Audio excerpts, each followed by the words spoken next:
Yeah, it's hugely frustrating that we weren't listened to. We produced a body of evidence as to why it should be this side of Limerick, and as usual, people in Clare have been ignored, and Limerick City is getting a brand new hospital.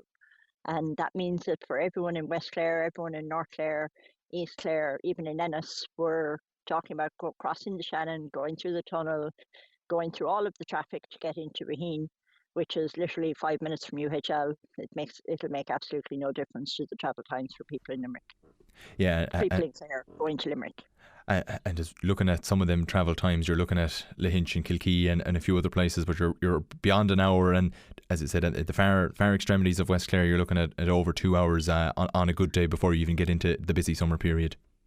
Yeah, so your golden hour goes out the window for, I think, pretty much once you go past Lissycasey going west, or past Ina going north. So, if they're going to be relying on the brand new hospital in Raheen, they're going to have to give us an air ambulance or give us more ambulances or do something in the interim. Obviously, long term, I think this makes the case for an acute hospital in Clare for Clare even stronger than it was a week ago or even this morning. And obviously now we'll be pushing ahead to get the Option B hospital site purchased in Ennis for that long-term solution for the people in Clare, because the people in Clare are not going to sit back and be relying on a new hospital in Raheen. It's not fair, it's not equitable, and it's not reasonable to expect people in Clare to travel those kind of distances. Yeah, and the word equitable, you were also critical of comments made by John Moore, looking for the site to be located in Limerick and on the Limerick city side, and lo and behold, within a couple of hours of those comments, you have a decision made that the site is located in Limerick, and there's no, as you mentioned, equity for people of Clare or indeed Tipperary. Yeah, I mean, obviously the Mayor of Limerick is going to stand up for the people of Limerick, but the HSE Midwest has an obligation to the people of Clare and to the people of North Tipperary. That's 130,000 people in Clare, and there's 80,000 people in North Tip that are going to get very little benefit from a site in Raheen. The travel times for Clare, the travel times for North Tip are not going to change.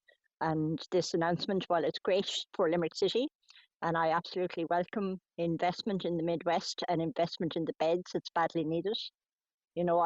Friends of Ennis Hospital, we represent people across the county who are travelling long distances on very poor road networks, and this makes no benefit for them at all. And I suppose when you look at that holistic point of view with the Midwest, is there that kind of caveat that it is, on paper, good news to some point that there is movement on the identification of a site for a new facility? Yeah, absolutely. Limerick Hospital needs those beds, and I have no issue with Limerick Hospital getting those beds. But the people of Clare need a hospital. There's 130,000 of a population in Clare, and you have 1 million visitors coming to the Cliffs of Moher every year. You have hundreds of thousands of people landing into Shannon, and we have no hospital if something goes wrong. And it's not just about the travel times, it's about the waiting lists, it's about everything. And County Clare has been left behind. Like, there are counties with a far smaller population who have an acute hospital. We're the only county on the west coast, from Donegal the whole way around to Waterford, with the exception of Leitrim. We're the only county that doesn't have an acute hospital. And Leitrim, God love them, have only got 35,000 of a population, which is the equivalent virtually of the population of Ennis Town.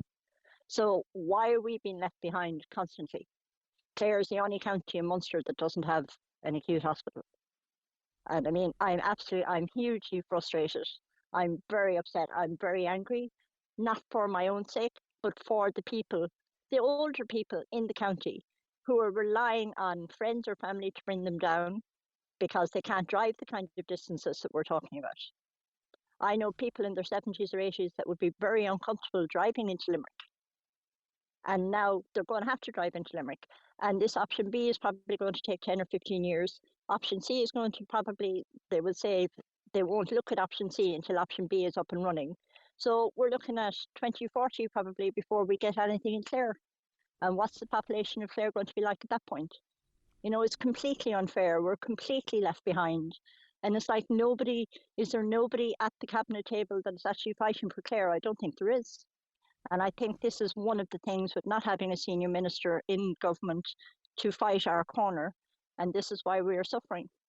And Limerick County has 2 cabinet ministers, I think. And look what they're after getting a brand new hospital.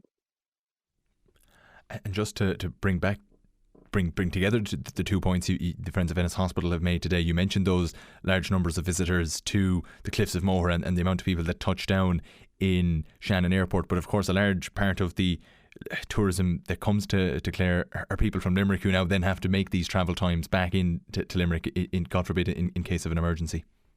Yeah, I mean, if I was from Limerick City and I had a health issue, would I want to be in a holiday home on the west coast of Clare and have to drive probably 2 hours in the height of the summer season back into Limerick Hospital? I probably wouldn't. So, the Mayor of Limerick is talking about, I'm sure he will welcome this announcement for Limerick City, but a huge number of his constituents actually land into West Clare and are going to be completely left behind with this announcement for Raheen.